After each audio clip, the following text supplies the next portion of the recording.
That's why they created like the You better use the.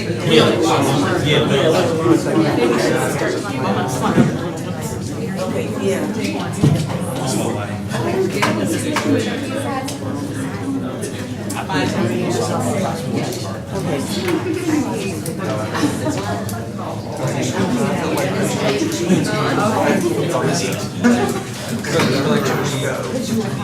Good morning, ladies and gentlemen.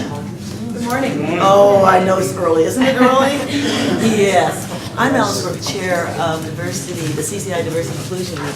I want to welcome each and every one of you, and just to basically share with you what's happening this evening. How many have been to how many have had the opportunity to attend any of the sessions we've had this week? Sign of hands. Hi. Okay, grand. Well, our culminating activity today will be our festival. At the festival, we are going to build community. From the moment you come in, there's an activity, there's performances, cultural performances. I have the deans, directors, staff members preparing hamburgers, hot dogs, veggie burgers, even veggie beans this year, and two or three different kinds of salads. There are prizes to be won. I could not believe that your age group even wanted bouncy houses. Yeah, we even have that. Photo booths. Again, it's just a great way to build community. We're doing this because not only do we want to sit in sessions, we want to get out. And building community came from a friend of mine, and she's serving on this panel. Dr. Wright, a long time ago when she had served on this, talked about you can meet, blah, blah, but it's important, especially in our building community. You all know what that means? Building community? Respect and coming together and talking. Maybe some people you haven't talked with. So that's what we're trying to do, and we invite you 5 to 7 DJ right in our own commons area, right outside the beautiful doors of CCI. So not to be missed.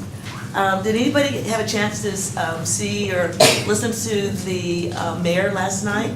Sign of hands? Yeah. Okay, great, good. Okay, fine, it's still early in the morning. Okay, but anyway, we just want to welcome you, and we thank you for being here. Only through your suggestions can we continue to bring great programming and positive feedback. So enjoy, we thank you for being here this morning. I know, 8 a.m., my goodness. Is this class time? All right, you're very brave. Oh, welcome, and thank you for coming in so early. This is actually the last day of Diversity Inclusion Week. We've had keynotes from the Chancellor of the University, Dr. Beverly Davenport, and last night we had an inspirational keynote from Mayor Madeline Rohera. It's been an amazing week for those of you who attended more than one panel. Today, we're going to talk about something that's sort of kind of pressing right now. The topic is entitled Disagreeing in a Civil Fashion. How many of us have ever disagreed with a friend or family member? Pleasant experience? No. But there actually are strategies that we can follow through communication to help to disagree in a more agreeable manner. So today we have actually 3 panelists. One panelist, our student in the middle, Dalton Teal, isn't here yet. He's probably hunting for parking, which happens. But let me introduce the panelists that we do have today. So first on your program is Edward Garnes, who is at the UT Counseling Center, and he's a doctoral student in psychology. So he's going to be able to give us some great insights into psychological approaches for dealing with disagreement.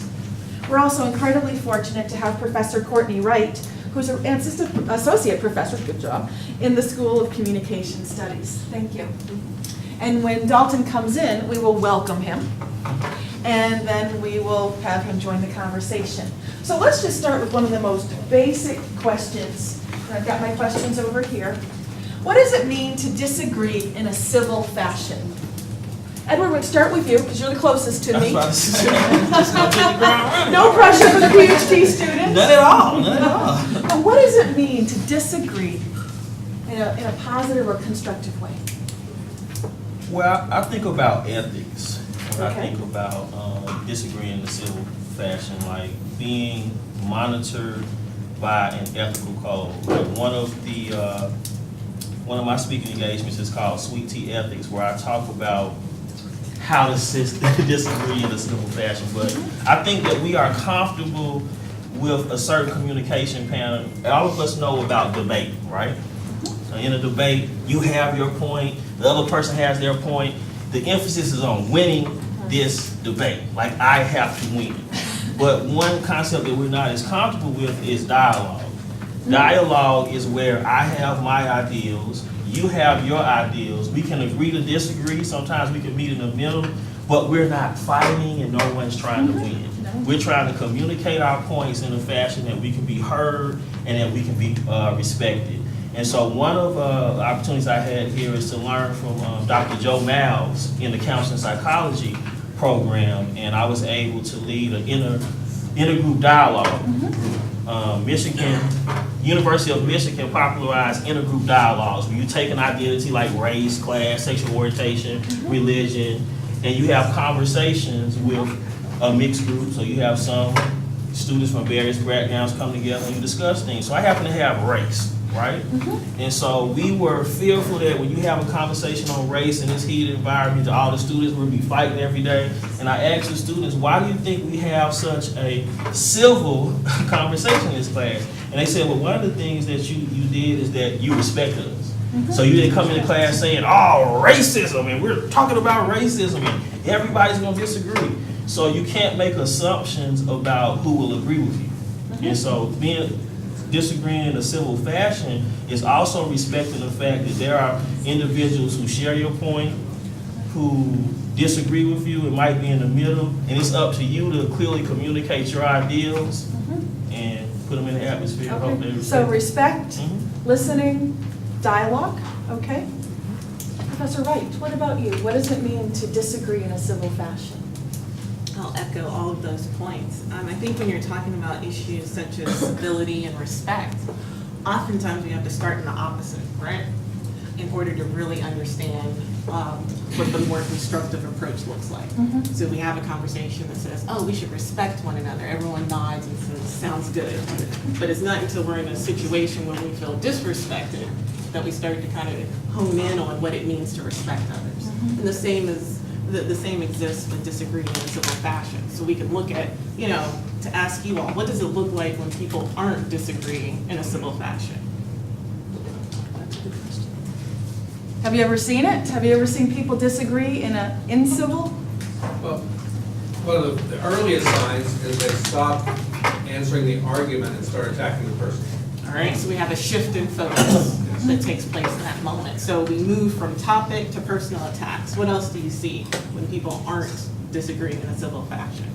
Think to reality television, think to conversations with your roommates, classroom discussions that get out of hand. They raise their voice and make use like bad language. Raise your voice, bad language, insults, other things. Can I add one that I'm hearing a lot now is we're just going to have to agree to disagree. Oh, yes. The diplomatic. The diplomatic, and what that does is it shuts down the Right. communication. So it's Exactly. actually a tactic to not engage further. Right. And one of the challenges that we face, I think we can talk about what does it look like, right? So you have people sitting there listening to one another, talking in a calm manner, being able to paraphrase and respond and stay on topic, no personal attacks. But we also have to look at the motivations and intentions behind it. So there's what happens during the interaction, more of the transactional approach, but there's also what happens before the interaction. So what are we bringing into that moment? Am I coming there to understand, or am I focusing on being heard and to dominate? Those are things that kind of gauge what's going to happen during those interactions. We also have to be mindful of the role of emotions, right? So we can come to a conversation with the best of intentions, but have something kind of hit us the wrong way or become a little too passionate. And then we have what's known as flooding, which talks about the role of emotions where they kind of overwhelm us in the midst of that interaction. And we might start to focus on our attention on things other than the topic. And those things become protecting our image, right, our face. Mm-hmm. So it becomes less about hearing the other person and engaging in a constructive dialogue to kind of proving that I'm right, being seen a certain way in that interaction, and that leads us towards more destructive motives. So I think when we're trying to prepare ourselves for this space, we really have to look at, what am I entering this conversation for? What am I seeking to achieve? I had an interesting conversation with my father, actually. We were talking about something and I kept probing him, right? So why do you think that way? Why do you think X, Y, Z? And he just said, well, stop. We're gonna have to agree to disagree is where he started. He said, you're not gonna shift me to your opinion. I'm not gonna be shifted to yours. And I said, well, let's stop for a moment, because you've already assumed that my intention is to persuade you. My intention really is to understand you. I'm not trying to shift your point, I'm trying to understand your point, so that I can understand you better, I can understand my own position better. Who knows, I might shift closer to you. If I don't shift, I'm gonna develop a better argument for explaining my position. And then we went on and had a conversation for about an hour and a half. That was really insightful on both ends. But it became a talking point of, wow, I never noticed how much I have my defenses up in interactions. Because I believe that the person's objective is to persuade me and to shift my attitude and behavior. And while there are interactions where that's the case, that shouldn't always be our goal. You know, so we can't jump from a place of, I'm gonna shift where you stand to my position, because that's an element of rightness that we're bringing into an interaction, and that shouldn't come before interpersonal understanding. So we kind of have to lead with one to build that interpersonal connection before we move to a decision to shift. And within that is this element of perception and coexisting realities that we have to make space for whenever we come to the table to have dialogue. Can I take your class? Sure.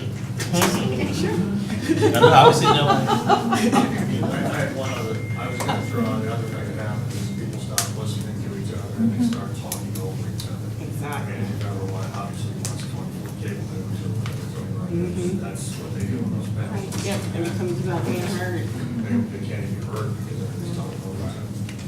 It's true. It's true. And over the past, I would say maybe 2 or 3 years, our media, our news programs have actually shifted from where people would sit around a table and talk about ideas to now forums where you might have 6 or 8 people, sometimes in the same room, but sometimes in 6 different locations, just stating their point, insulting others for not agreeing with them, and then we get no discussion. So you can hear your side in it, right? With 8 people speaking, I can at least find one side. I'm like, yeah. But then, at the end of it, I feel like nothing has happened. And one of the reasons that we have debates and one of the reasons that we have discussions is to move forward. Well, one of the important places where you are going to disagree is going to be in the classroom. You're going to take classes, whether they're in political science, anthropology, sociology, or another area, communication. And there may be instances where you disagree with the professor, you disagree with someone else in the room, or you might even disagree, teaching assistant, or even a question on the exam. And the question is, how do you deal with that, right? We want you to be empowered, to have agency, to be able to stand up for what you believe in. So I'm going to ask the panelists a simple question. What are some tools that students can learn when in a discussion or in a situation where the outcome is really important to them, whether it's classes or not, so that they can become better at interacting with others? I'm going to start with Edward again. Edward, is that all right? Yeah, that's First fine. every time since you're closest? Hey, I'll move over there maybe. I'm ready. All right, you're all ready. The classroom space, so as a doctoral student here in the psychology Oh, yeah. department, every class turns into a debate, right? And so what you have to establish, I taught public speaking at Spelman College, a historically black college in Atlanta. So I taught public speaking for a good number of years. And the first thing that I do that first day is I establish ground rules, right? And I establish ground rules that tells us these are the rules that we will follow. These are the rules that will happen when the discussions are heated. And this is how we will deal with it. So in order to deal with difficult dialogues in the classroom, we have to build consensus on what is acceptable behavior and what are some things that we're not gonna tolerate. So once you establish those ground rules, everyone kind of feels comfortable to be themselves. Another thing that I tell my students, there are a lot of times in life where there is a right or wrong answer, like A, B, C, or D. But when we are discussing our ideals and our philosophy, there is no right or wrong answer. So I let them know, I'm not looking for a right or wrong answer. I'm looking for you to express your points and discuss how you feel. And so as an educator, you know, I've been in higher education for about 22 years now. I'm less interested in whether I agree with you or not as a student. I'm more interested on your structure, how you support your argument, and are you able to communicate in a fashion of understanding. That's where I evaluate a good communicator on. Okay. And so the classroom setting has to be about education and ethics. They are like cousins. The only way you can get educated about something is to have an ethical code that kind of washes over you and how you deal with things. And also you have to get over, you're not always going to be right, and accepting that. And accepting that there are different ideas. And I feel when you project the image of respect for other ideals, you become respected. And also, in closing, you learn more about where you stand on something if you clearly understand the argument and another person's viewpoint. So I've disagreed with individuals and left a conversation with a greater understanding of myself. Excellent. Professor Banks? I teach courses in interpersonal communication and interpersonal conflict. So we have to be able to dialogue in my classes. That's just ground rule number one. And I'm going to talk about it both from the faculty perspective and the student perspective to give you some insights. One of the challenges is creating a classroom community. So I really emphasize giving students the opportunity to be seen in a variety of ways in the classroom.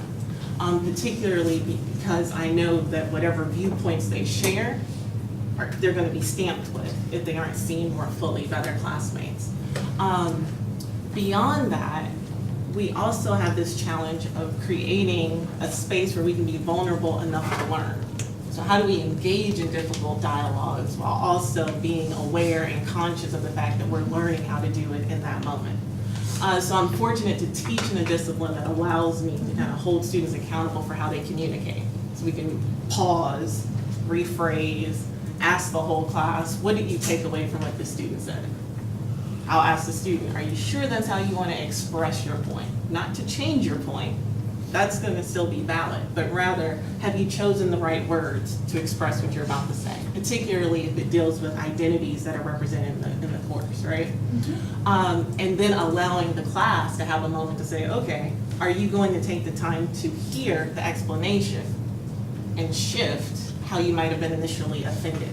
So we talk a lot about the difference between how I might be left to feel as a result of an interaction and separate that from the intentions. So that I'm able to say, while I feel angry or hurt or frustrated by what was just communicated, I don't think that was that person's intent. And then that then shapes how we go about responding to the individual. Beyond that, we also talk a lot about how we can't estimate other people's goals, which is the importance of the dialogue. So the more confident I become in another person's goals for what they're saying and what they're doing in an interaction, research shows the less accurate I actually am. So there's a negative correlation there, right, between accuracy and estimating another person's goals. So pushing people to be vulnerable enough and honest enough intrapersonally in terms of how they deal internally, as well as interpersonally to ask the questions that you want to know the answers to. And that's the challenge. How do I take the time to rephrase what someone has said, to ask for clarity, particularly when we're talking about disagreeing, right? Because if we focus on positions, so I want X, you want Y, we have a stalemate relatively quickly. That's why we have to flesh out interests. And we get at the core of those interests through questions. So it isn't you want X, you want Y, but it becomes, well, why do you want X? Help me understand some of the values to X. And sometimes underneath that, we can identify that we actually share a lot of interests. We have different positions, but the interests underlying them are quite similar. So that role of perception becomes so critical in those spaces. I'll also add, kind of on a shift in terms of students and the tools that they need. Part of my research area looks at how students discuss disappointing grades with faculty. I'm going to talk about some interesting studies and feedback. It has taken me places, good places in my own teaching, in terms of understanding some of the challenges that students face and some of the perceptions and judgments that faculty might make that cause students to use different tactics. So you see in that research that students feel in some cases that I can't ask purely about the grade, so I have to kind of couch what I'm really seeking in this interaction. And then that creates a level of dishonesty and distrust between the faculty member and the student. So being able to kind of identify and acknowledge the interests of the other party while also bringing yours to the forefront. So if you're more grade focused, you can start with the grade, but talk some about the learning components. Talk about things that you did in preparation in hopes to acquire a different outcome. And also work on the emotions, right? In that moment, we're not even seeing our own perspective clearly, let alone that of the other individual. So it's taking some time, talking to other people for social support and explaining your position is always helpful before you go into that interaction. Yes, it's not something that you go in quickly or Right. without forethought. Mhm. It's, you go in and you say, okay, this is gonna be my approach. Yes. And it's not, that's why a lot of professors have a 24 or 48-hour rule. We hand back the assignments and we say, you can come talk to us, but you need to take 24 hours. Because when you hand back papers, I remember doing this when I taught undergraduates, and they put their heart and soul into it. They just happen to forget the whole second page. And you can just see how upset they are because they wanted to do well. And so a little bit of time and space help. Right. So one of the interesting things, we can learn a lot about disagreement by watching how other people disagree. How many of you have come across friends or family members in the heated moment of a disagreement? So I'm going to ask you, because I'm not going to ask about your own disagreements, because that might be too personal. But can you tell me some of the strategies that you might have used when you see two people, either people you care about or you're related to and care about as well, arguing or disagreeing? Can you tell me some of the strategies that you may have used to help these two people who you care about move forward? Natalie. I have like two main things that I do. I'll say one I like try to validate their feelings. Because I feel like a lot of the times people are arguing, they feel like what they're feeling isn't valid. Okay. That's where they're angry. So validate their feelings. So yeah, I always tell them like, even if I feel like, this is not the smartest way to react. But I'll be like, you know what, the way you're feeling is valid. Okay. Usually the issue is how they reacted to those feelings. Oh, you now have the mic. Now I do have the mic. Not sure Okay, it's so. any better though. Well, I mean, it's not that much different. Doesn't sound much different, but that's all right. Go ahead.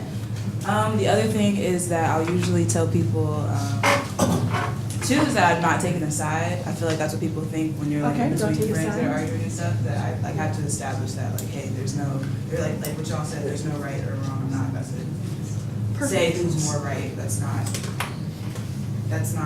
what word would I say? It's not gonna get us anywhere. It's not productive. Yeah, it's not productive.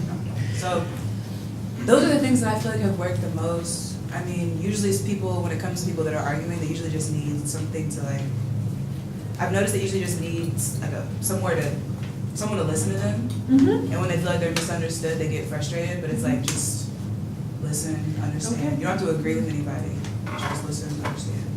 Excellent. Those are, That usually helps. All right, Sometimes excellent. doesn't, but all right, does anyone else have an example of when you come upon people disagreeing and that you've sort of entered into this conversation? No. Well, how about you in the counseling area? Do you ever have to deal with students who disagree? All the time.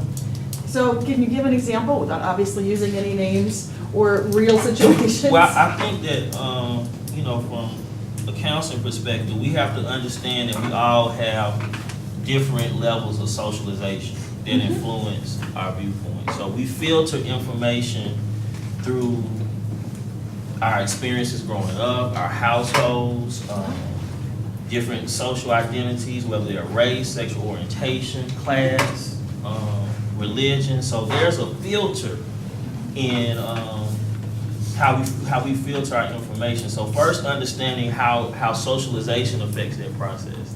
And then when you're in a classroom setting, you should really seek understanding. I find that student disagreements are about not feeling that they're heard or feeling like their position is superior. And if you want to lose an argument, just that tone of superiority is going to turn people off, right? So when students have an argument, it's more about trying to hear what the other party is saying. So for example, you have no more heated arguments than at a barbershop debating who is the best NBA player, right? And I know y'all are laughing because like we can go on and on and on. Some people say it's Michael Jordan. In this generation, you can say it's LeBron James, right? But the person in that barbershop who normally, I want to say, wins or develops understanding is the person who is able to build consensus, right? Okay. And you build consensus by facts, all right? So you look at stats, you look at other things that will add some factual basis to support what your argument is. You know, in the PhD program, it's all about support, empirical support, qualitative support. So build in facts that support your position that can illustrate that you not only share this opinion, but there are some other people in the world that agree with you. Okay. Does anyone else have any suggestions or experiences of coming upon people in conflict who might be disagreeing in an uncivil way? Wow, you guys leave easy ones. Professor Wright, what are some suggestions for students? Because you're going to have roommates. You are going to work in group projects. Have you started group project work yet? Yeah. You are going to have that. You are going to have internships where people tell you to do something that you don't want to do or you don't think it's right. And you're eventually going to work in places where you are going to have conflict with your colleagues or bosses. Can we talk about some strategies? Oh yeah, definitely. I think one thing is that sometimes we become so focused on the topic, so the issue that's driving the dispute, and we neglect to take into account the importance of the relationships at stake, right? So we have to be mindful and kind of pick our battles in those situations. So yes, you can win the topic issue, right? You can leave the winner, but you can destroy a relationship. So if anyone walks away from any type of conflict situation, the winner, the relationship loses. So we constantly have to kind of weigh the costs there and decide, is it more important that I win this argument, or is it more important that I am seen as a good team player within this organization or a good relational partner? And we might have to, definitely, you don't want to tackle the trivial issues in the same way that you would the more significant issues that you encounter. We have to focus on specific behaviors as opposed to attacking people. There's a really good formula, it's called the XYZ formula, that's helpful in terms of how to change our communication in this way. So you would say, you know, when you do X in situation Y, I feel Z. So if we take like a roommate situation, instead of saying, you know, I don't know how you were raised with wolves or animals and you're just dirty, and I'm tired of living in a dirty place with a filthy person. You're the recipient of that. Where's it going? It's going south, right? We're nowhere near civil discussions. When you say, you know, when you leave your dishes in the sink for an extended period of time, I feel frustrated. And I already have X number of hours, I'm stressed at work, what have you. So how do we frame our communication so that we aren't necessarily changing our perspective or changing our feelings, but we're communicating them in a constructive way so that they can be heard? A lot of what happens in interaction is that people aren't communicating in ways that individuals can hear constructively and then respond to constructively. So we find when you look at the research, you know, we can change the situation that's contributing to the conflict. We can try to change the other person, and that doesn't go well, right? We enter a situation trying to tell the other person what they need to do, or we can change ourselves. And a lot of that change of self deals with communicative strategies that we're using. Using I statements as opposed to you statements, for example, takes us from a place of destructive complaints to constructive complaints. the XYZ formula that I talked about. And not even, things as simple as believing that interactions always have to be polite. So to kind of turn the topic of this on its head a little bit, yes, we should disagree in a civil fashion. That doesn't mean that all those interactions are going to be the utmost of politeness, because that undercuts our efforts to actually communicate honestly. So if you have this perception that all disagreements and all conflicts must be completely polite, that's really going to eliminate the extent to which we can fully express ourselves. So there's a way to still escalate a conflict and be open in our perspectives without being rude and destructive in those tactics. But if I have to say, well, I strongly disagree with everything that you just said in that moment, and I think we can move productively forward. It doesn't look genuine, it doesn't look like I'm invested. So we have to make room for more emotion, but controlled and constructive expressions of emotion with respect to one another. What about the common ground approach? One of the things that we do in dialogue is we agree to what we agree to. Can you talk a little bit more about that strategy? Yes, it starts really with identifying what the goals of the conversation are, right? Because we can't address every disagreement or in a conflict situation. We're not going to sit down and, let's say you're going to sit down with a parent and say, all right, here's a list of all the wrongs I feel like I've experienced over the course of living in your household. Number one, let's start. It's not going to go anywhere productive in that moment.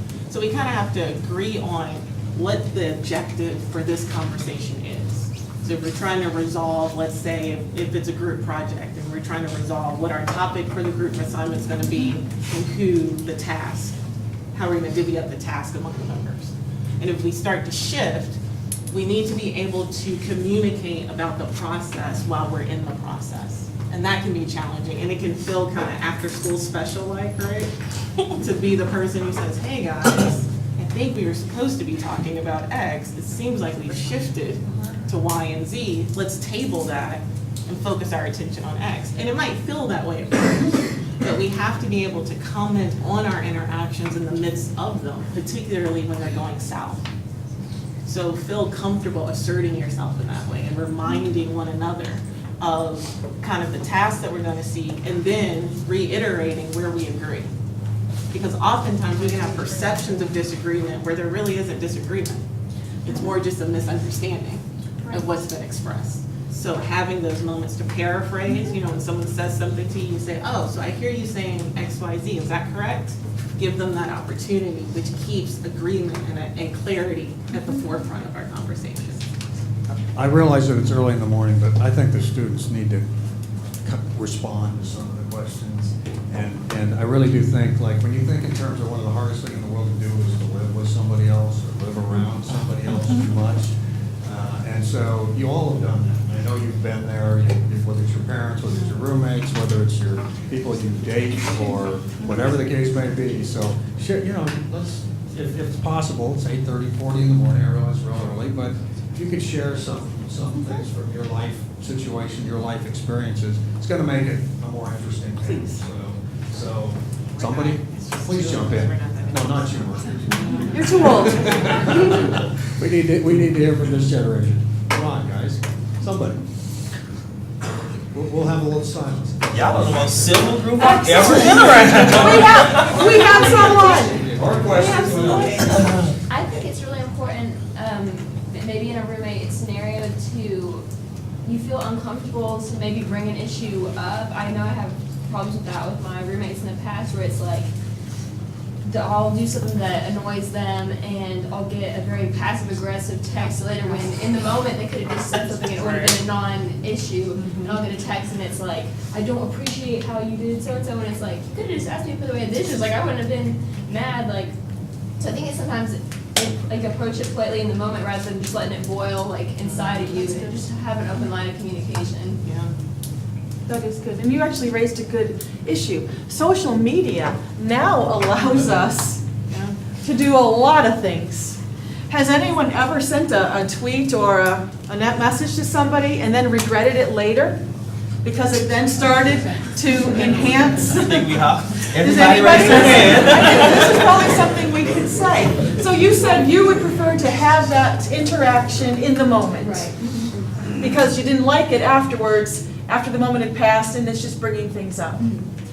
What kind of strategy? Oh, Natalie, go ahead. Oh wait, I think we're about to ask the same question. I was gonna ask you, what do you think we need to like do to make people wanna do that? Because I feel like that's a problem that a lot of people have. I think give it the same way back to them, like just make them feel comfortable that if I'm gonna bring something up to you in person, it's not to attack you or make you, it's just to communicate and have that openness to where you'd feel comfortable next time to say something to me in person and say it in a polite way where it's not gonna boil up inside and we're gonna be upset about it. We just get the problem taken care of to we're on a common ground. Mhm. I had to do that with my roommate, my new roommate this year, because I decided this semester I'm gonna be a morning person. I'm not usually a morning person, but I was like, last semester, that's what it's gonna be. So I have to wake up an hour earlier, I have to blast music to make me feel good. The first day I moved in, I told her, I said, hey, Shelby girl, look, this is what's going on with me in my life. This is why I feel like I could be like this. If you ever feel like, one, you don't like the music, or two, if it's too loud, if it's anything, I don't want you to ever feel like you can't ask me, because I've had issues with roommates in the past that like felt, I don't know if they were scared of me. I feel like I'm not a scared person, but they were just like, oh my gosh, like let me write a note 2 days later instead of asking her in the moment, whatever. So she was like, no, like no. Like turns out she loves my music, and she wants me to play more of my music, and she gets excited when I play it. So that's cool. I didn't think that was. And how early are we talking about? Well, this morning I had to wake up. I woke up for this around for like 7. 7. But I will say, we have classes around the same time. Sure. So she even needs to told get me, up like, too. She Okay. came up to me one day, she said, Natalie, you know, it's so crazy. I was never a morning person, but I'm really glad that you're kind of pushing me to be, like waking up to music is really, it's like helped me be Okay. more of a morning person. So, I'm just curious, what are you playing? I'm in the room just thinking, like, what is she playing? Like, you guys must know, I have a playlist on iTunes called Manifesting Music, and it's all happy music. It's Okay. Kanye West, it's Kendrick. all right. I have some Beyonce. I have some, there's a country song somewhere in there. For those who like that. Okay, Yeah. let's go to somebody else. So, hi. Yeah, I'm absolutely dealing with a roommate right now that prefers to text for problems. We're gonna give you the microphone. But yeah, she prefers to text when she has an issue with me. She says that I don't sound very nice, in the polite way of saying it. I don't sound very nice when I talk to people in person, so I just text them. Well, I told her that I prefer it if you just talk to me face to face, because stuff gets lost when you text someone. I mean, you can't really get it all out. You can't read facial cues. You can't really see like what they're feeling when they text. It just sounds really just rigid and flat. So we've had some problems this year where already, oh my gosh, it's only October. And so yeah, I've just told her, just please talk to me in person. Like, I will listen to you. Sure. And it doesn't sound like you're just shouting at me when you text me. And how has that worked so far? We're still working on it. Yeah, and I think that's really important to understand. This is a process. Relationships are a process. And are there any services on campus that might help this roommate situation to come up with some ground rules? Both presenters really talked about the ground rules, right? Learning how to set the ground rules for communication and structure disagreement really do help. Are there any services on campus that can help roommates or friends or partners when they disagree or have conflict? Well, you're talking to a counselor, so you So- don't understand. Second floor Student Health Center, set up an appointment with one of the counselors there. I'm available there. There are a number of counselors there. I'm an advanced practicum student there, so I'm doing my clinical training there. But we have supervisors, so I definitely would say that. But I just wanted to give her like a bit of advice Sure. if I could. So nothing. I mean, in your generation, passive aggressive text and that behavior on social media is normally a mask for a deeper insecurity. So you have to understand that person may be wounded in some way, that person may have experienced some kind of trauma that makes them unable to engage face to face. So your openness and willingness to engage, and also letting letting individuals know that you welcome feedback. Like, I always tell my students, I welcome feedback. I welcome feedback. And you get feedback when people feel that you're not gonna be defensive when you do it. So just understand that there are some other things psychologically going on with your roommate that may inform that, and being sensitive to that and letting her know that you are here to come to an agreement since you both have to share the same space. And just tell her, like, passive aggressive text don't really work for me, and be direct. Be direct. So we've had a couple roommate scenarios. Now, part of going to college is actually learning new ideas and sometimes beginning to disagree with your parents. Has anyone come to the university, changed some of their perspectives, then gone home? Thanksgiving can be really brutal, really brutal. Has anyone gone back home and started to talk to their parents about some of the ideas that they've developed that are different than their parents' ideas? There's a hand up in there. Wow, This is a nice group. I know. I mean, I think they have, they just said, I'm gonna keep it to myself. I know, it's tough. This is a tough topic. My idea, it was sort of more like, just like the school in general. Like, near the end of last semester, I started to want to transfer. I was gonna go to MTSU. My mom originally wasn't trying to hear that. Like, she had planned, like, she had wanted me to go here, like, to UT for so long after I, like, brought it up my junior year in high school. So she was like, well, I think you should stay with that, and I think you should do that. It worked out good for you. But that's a topic that we still kind of own. I'm trying to get her like to see my side of it with like different opportunities, like outside of the classroom. But she sees everything as like UT is like the big school, like the most, like one of the most prominent schools and everything. So we kind of still argue and go back and forth about that. But it's kind of got to a mellow point now where she's kind of like letting me make my own decision. But both of us have heard like each other's input on it, so it's kind of, it just is what it is right now. And Just what waiting. strategy do you think has worked the best with communicating with your mother? Well, with my mom specifically, I think it's best just to let her like get everything she needs to say out of the way first. Like, Okay. like listen to like that's the way to go. Because if I try to put something in there, it's going right past her because she's not gonna hear me. But if I let her get what she say out and like actually listen to her, and then pretty much I've thought about like what I'm gonna say to her before I go into it. So like pretty much I know what she's gonna say to me, so I know how to address it. So just being, just going in prepared, like knowing what I'm gonna be up against and knowing like the main points of topic, like why she would want to stay here, why she would want me to stay here versus transferring everything like that. So But we want you to stay here too. All right, so Yeah, that's talking with your mom. Anybody else have an example of, oh, great, right next to him, and then up front, we have one up front. Sitting in front. I've debated with my father for a long time. We own our own business. We are mobile DJs.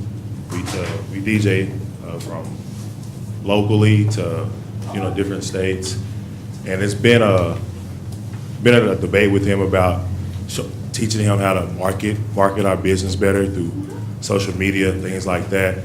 He was a guy who was just like, no social media. I'm not that type of person. I could do it this way. And I'm not saying that our business isn't good, but now he finally came back to me and had a conversation with me about social media. And now we're to a point now in our business where, we're the best that we can be. And now every day he comes to me and saying, I'm glad that you put that in my head a long time ago, and now we can have that conversation to make ourselves better. And how did you put it into his head? Tell me the strategies that you used. I came to him and I didn't go directly at him, like, taking personal shots at him. I told him, I was like, hey, these other DJs out here who are branding themselves on social media and getting all these views, all these followers, and look where they're going, look at the places that they're at, and that's where you want to be, and that's where I want to be. I also said us being where we are now won't be the best decision for us to expand. And it's just at that point he was just like, he's one-sided, so it was always like, just let's stop having this conversation here, just walk away and won't speak on it anymore. But now after a couple years, he's finally opened up, and now he's open to ideas, and now we're to where we are now. All right, excellent. I'm going to take the mic and give it to somebody in the front. Thank you. All right, tell us your story. So this didn't really this started happening in high school before even coming to college, but my dad and I are pretty similar people, but we disagree on some very fundamental things. And so there would be a lot of arguments starting freshman year of high school. And so I began to understand how he would come about these things. And so he would usually think about something that was that I was doing wrong, and then he'd sit in his room and think about what I was doing wrong and how he was going to tell me. And so he would formulate this argument in his head, and then he'd call me in and then just start pounding me with this you or whatever. And so after a couple years of getting used to how he would kind of approach me with these issues, I began to understand how I could kind of make it work, because I wasn't going to try and change the way that he would approach me about these problems, because it wouldn't have worked. And so I basically just began to, what was said before, I would listen to his argument and hear him out, let him say what he wanted to say, and then begin to kind of give my feedback and trying to explain why I would think certain things or how I felt in certain situations. And then it usually wouldn't resonate right after I said those things. So then I would let him continue to talk for a little bit, and then after a short amount of discussion later, I would then be okay, we're gonna stop, I'm gonna leave, and then usually the next day he'd come back and be all right, I understand what you're saying. All right. So it wasn't this we have to figure it out now. It's You don't we're have gonna to give you figure some it out space, and then you can come back. And Okay. it's been very successful. Excellent. Thank you for sharing that. All right, anybody else? Is there one more over here? Hi. All right. There you go. Got a little nervous when I got the microphone. I've grown up with siblings, and they have taught me, whenever you get caught, deny, deny, deny. So I have a snack at night. Where's this going? I'll tell you. I have a snack at night that includes peanut butter, and my mom the other day goes, Paul, usually the peanut butter goes in the cupboard. It was found in the sink. Did you make some poor life choices? I was like, Mom, I do not know what you're talking about. So what I've learned is you don't deny.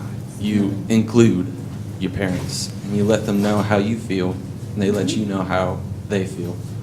And, I've gotten such a closer relationship with my parents when I include them, and I let them know you mean a lot to me, and they, it's reciprocated. Okay. A lot like Mr. Garn said, respect goes a lot of ways. It does. And there's power dynamics, right? These are your parents. Right? Some of them are paying for your college. They've raised you. They've raised you to be respectful of them and the family values. So it's really difficult to disagree with them, but I would argue that it's actually a natural part of growing up and becoming your own adult. So do you have any strategies for, say, family conflicts? Where do you want to start, right?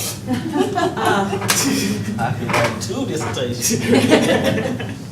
Well, I think there's several layers of kind of deciding these approaches. One is looking at how our families of origin impact how we manage conflict. So some of us grew up in collaborative families that really kind of set the stage for how to have 2 opposing viewpoints exist and to kind of negotiate from those points forward. Others of us might have grown up in avoidant families where conflicts were never really broached. We just kind of swept it under the rug, pretended like it wasn't there, moved along. And then others might have grown up in families that were more aggressive in their conflict styles. So you had to be loud, you had to be, boisterous to just kind of move your point forward. If you couldn't, you wouldn't be heard. So kind of more of a survival of the fittest type of approach. So part of the challenge that we face is how to reconcile our family of origin with how we might feel comfortable in managing conflict. And if you have, let's say, divorced and blended families, then you might be trying to learn how to function in two different households that have different approaches for how to manage conflicts and disagreement. The other challenge is that family is an involuntary relationship, right? Friends and romantic partners, we choose. Family, we just look up and, hey, here we are for the long haul. But they become our longest relationship. So we're more our worst selves with family because they can't really go anywhere than we might be with friends and romantic partners. So being able to be mindful of the fact, like what you were talking about, we don't even have to resolve it in this moment. I have time to just put it out there, let it marinate, as I like to say. Just let it sit there for a while, and we can broach it later. The respect component that you brought up, and realizing that the stage of life that you're in, you're going through different periods of this, but you're shifting. Not so much the power dynamic, but the independent identity, so that they can both coexist. And part of that involves sharing beyond just the disagreement. Right. Sometimes we try to work through things only in disagreement, whether it's the roommate situation or the family situation, as opposed to building a relationship so that the foundation is strong enough to endure disagreements. So it isn't just, here we are disagreeing about this topic, but how can I understand my parent better? How can I understand my sibling better during times of peace and harmony as well as those of strife? And use that awareness to then say, you know what, I need to affirm this person. We need that validation and affirmation, be it through listening, be it through saying, hey, good point. I never thought about it that way. Whether you feel that way or not, but realizing that those things go a long way in allowing people to be heard and to meet eye to eye and respect one another. So as you're seeking respect, you have to give that respect. And also be mindful of the fact that we don't know everything. Parents don't know everything. You all in this room don't know everything. So we're coming into different layers of self-awareness as well as awareness of others throughout that process. I got a quick story. So both of my parents, and I'm only emphasizing education because it was a debate. Both of my parents have master's degrees. So in my household, education, you were going to college, okay? I don't care what you're doing. You getting out of my house, you going to college. When I got to college, I had been an engineering student. I went to an engineering magnet program. All of my scholarships in engineering. The top engineering schools at the time got in all of them. Georgia Tech, USC. Get to college. We are in one of those calculus classes, and they start rotating things on axes that do not exist in real life. I completely checked out. Okay? The English department had been recruiting me because I could always communicate, I could always write good, put sentences together, and so I changed my major officially to English. Why did I do this? Mother went crazy, threatening to cut off the care packages. And I needed my lemon heads and peanut butter. I'm a peanut butter cracker dude. So she cuts this off, and I'm like, Mom, like we were going at it. My dad was like, I'm not touching it. Your mom's pissed. You know, you got that scholarship, but you know, she won't let me send you any money. So I said, okay, my parents like education. That's one thing I said. I got to get them on the education piece. I said, how can I find a way to communicate with my mom? What are my mom's values? My mom always taught me, do things that you are passionate about for the betterment of other people. So I was like, how can I work this into my argument about English? So I said, Mom, look, I'm tired of fighting. I need some lemon heads. I need these care packages. So we're going to have to talk. And I said, you know what, Mom? I said, from the time I was young, you told me to always believe in myself. Do things that I'm passionate about. You know, don't do things that do not motivate me to get up in the morning. Well, changing my major from English to journalism, it motivates me. It keeps me up in the morning. I said, it gives me life. Engineering is sucking me dry. And if you want me to get out in 4 years, I think you want me in a major that's gonna allow me to be my best self. I didn't know it was gonna work. It worked. And so now I have actually become the family editor, right? So when anything needs to be edited in the family, it's sent to me. So our first bridge was that next family reunion. My mom says, "Can you edit the family reunion history?" I did. It was wonderful. Everybody in the family loved it. So that created a bridge. So she respected the fact that I was able to do something I was passionate about, even though she didn't agree. And in closing, guess what my mom's degree is? The same as mine, English. Oh, that's good. So over the next couple of years, or maybe forever, our country, our community, and our university, we're going to be dealing with some issues where there's going to be vast divides between what people think. And we see it now. We see that social media, in many ways, has actually brought the level of discussion lower. We see that traditional media, many of our media channels are bringing people on because they shout the loudest and they have the most insults to the other people or the other side. You know, our campus is at a fragile time, right? Because the state of Tennessee is going through a lot of changes. The university is going through a lot of changes. Can you tell us, right, because now it's our turn to listen to you. We've got about 15 minutes left, and I think our panelists have gave us some great strategies for moving forward in dealing with interpersonal conflict, or classroom conflict, or family conflict.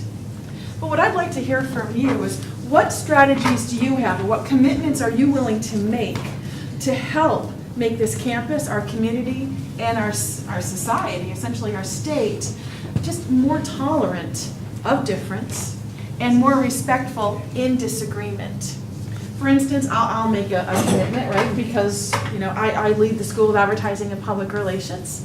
So I have faculty, I have colleagues, I have students. And one of the things that I commit to doing is to following a thing called attribution, never making the attributional error.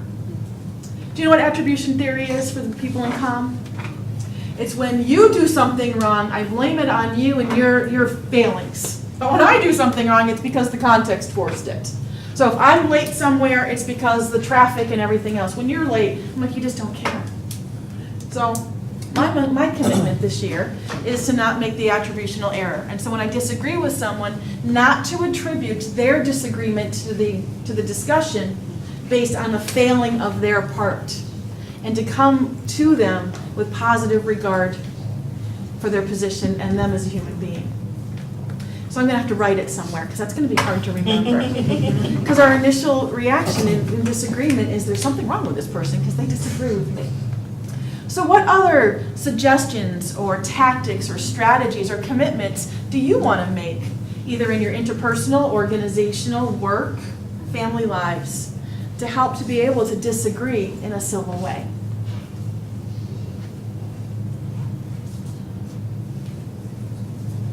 There's one back here. One back here, excellent. Back here and then up front. Okay, so peanut butter and TSU. The best thing to do anytime that you're in any sort of disagreement or debate or whatever it may be is just to remember, like the speaker said up front, is to just remember that everybody sees life through different filters. People have different experiences and different problems that gave them the mindset that they have. People were raised different ways, so you have to kind of step back, like express your points, but step back and see, okay, well, maybe this person went through something that I never experienced, or maybe I went through something that they never experienced that gives them a different point of view. So you just kind of have to understand that not everybody has the same knowledge that you have. Not everybody shares the same point of view you have, because people have experienced different aspects of life in different ways. Empathy. I think empathy is definitely one of those. We have peanut butter over here. Yes, my initials are PB. Let's see. Can you say it? Do you want? All right, so just say it nice and loud. With social media today, we're used to following things that are filtered. We're used to seeing what we like, but we're not used to seeing different views, and whatever different views pop up, the spiral of silence, Dr. Harvin's going to like this. Excellent. The spiral of silence comes in hard, and nobody wants to be that different voice. Yeah. because people jump on you. Oh, yeah. You gotta, I say you just gotta have courage to say what you believe in. Take a chance. One day you'll get respect. You may not get it right away, but we gotta learn to get ourselves out there. We can't just hold it in and let Excellent. it boil up. All right, that's a good commitment to make. Are you from Atlanta, Brother Peterborough? I know. I'm from Atlanta, I just saw the A, so. Yeah. All right, so we've got two, understanding the other person and working toward respect. Oh, we have one back here and then one over here. Excellent. One of the things I think is difficult is living in a time and culture where we see so much of the negative ways of handling this situation. And even though we may know intellectually better ways of dealing with things, I have found it unfortunately easy to fall into doing what I hear. And I stumbled upon a podcast, which I think is really good. It's called Pantsuit Politics. And it is two young women from Kentucky. They were college classmates at Transylvania, law school classmates. One is a lifelong Republican, one a lifelong Democrat. And they were so concerned about what they were observing in, I think it was leading up to the last election, that they established this podcast. And their slogan is no shouting, no insults, plenty of nuance. And they set such a great example of how people with different points of view can engage in civil discussion that is really very healthy and informative. And I found it very helpful just listening to that, to have a positive example in the midst of all this other stuff. And what's it called again? Pantsuit? Pantsuit Politics. Pantsuit Politics. When you have a chance. We have one more person up here. I thought that you brought up a really good point as far as the fundamental attribution error goes. I feel like it's very important whenever you have a disagreement with someone to not like make that internal attribution, like blaming whatever it is that is going on the person's personality per se, but more so like paying attention to the external attribution and the situation that the person might be in. So sometimes I feel like we take like disagreements personally as opposed to looking at maybe, you know, this person believes this way, let me understand why this person believes whatever they believe, and not blaming it on who they are, but more so the situations or the experiences that they've been exposed to. Sure. Excellent. How about one or two more? Commitments, statements of how you want to proceed in the future, how you want to help contribute to a more positive civil discourse on this campus and in this state.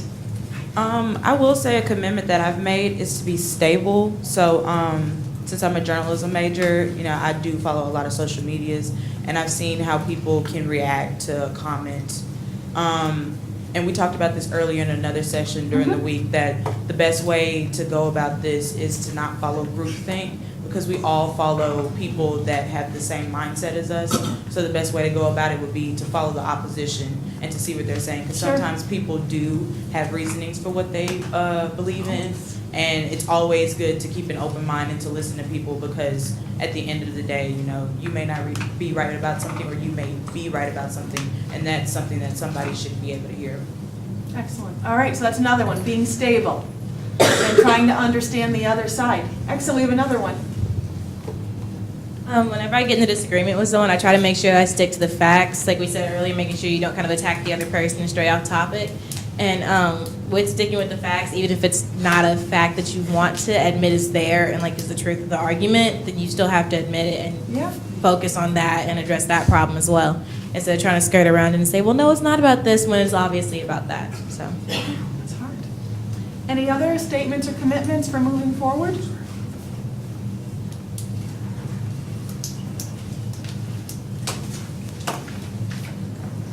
I'll just say that in what I'm going to try and dedicate myself to is when I hear new ideas is to not say, well, that won't work. That's one of the things that. I appreciate that. Yeah. It's for you. Well, you know, new ideas are very fragile, and obviously not all new ideas. Most new ideas aren't going to succeed. You know, 80% of everything fails, I guess, is what people say. We're looking for that 20%. But if immediately when people around you have new ideas, if you say, well, you put them down, you say that's not going to work. That's a stupid idea. We already tried that. Of course, it's maybe in how you say it, but if you have to give new ideas a chance, or we're never gonna make progress. So when you hear new ideas, even if you don't agree with them, give them a chance. Give them a chance to see whether or not they might be a good idea. All right, excellent. Thank you.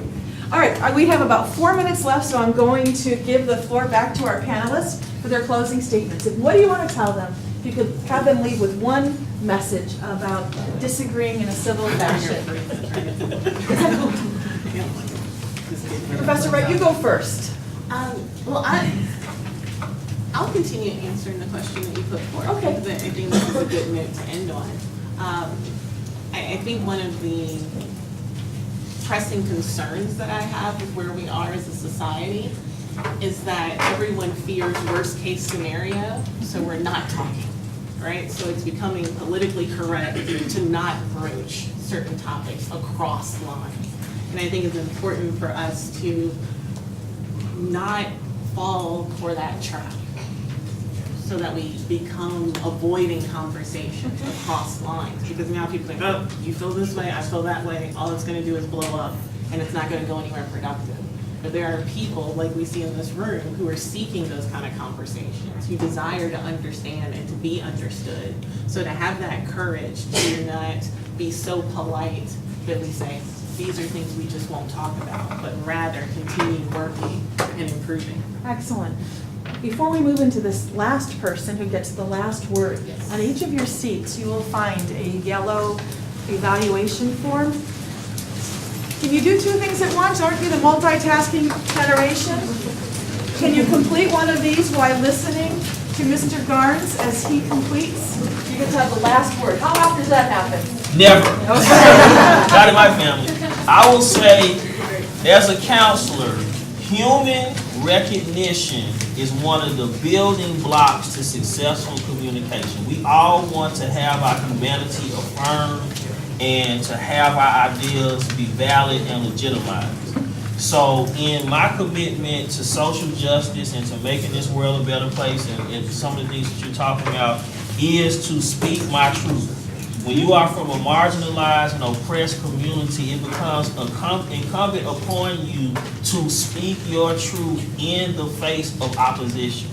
And that's what I'm going to try to continue to do with my life. Excellent. Thank you. Why don't we give our panelists a round of applause?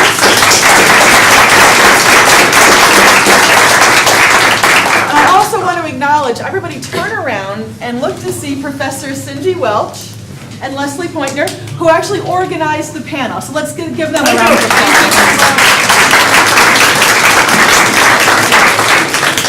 And also serving in that panel is Jake Albright. Jake, great. Okay. I am just so proud of you guys being able to communicate today, make suggestions, resolutions, solve some of the issues. But hopefully this will go back. You can go back and really, when you're communicating, think about what am I saying and get a clarification. You have experts here today that gave some tools, right? Okay, And I think they have empowered you. I know they've empowered me, or at least reinforced some of the things that I do. So I thank them.